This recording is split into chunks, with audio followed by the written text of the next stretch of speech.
16 বছর পর আজ আমি একটা বাড়ির সামনে দাঁড়িয়ে আছি।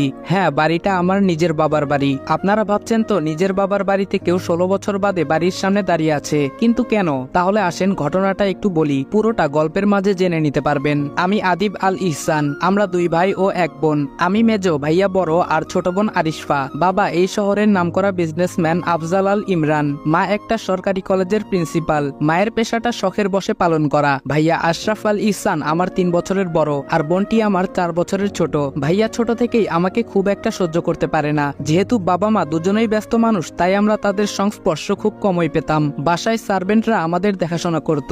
এর মধ্যে আমাদের খেলাধুলা বেড়ে ওঠা হতে থাকে, আর ভাইয়া নানাভাবে আমায় অবহেলা করে, যেগুলো আমার ছোট্ট মনে অনেক খারাপ লাগতো। কিন্তু কিছু বলতাম না, সব চুপচাপ সহ্য করতাম। আমার এই চুপ করে সহ্য করাটা ভাইয়া আমার দুর্বলতা ভেবে নেয়, আর বাবা মায়ের কাছ থেকে আমায় নানাভাবে বকা খাওয়াতে শুরু করে। একদিন খেলার মাঝে ছোট বোন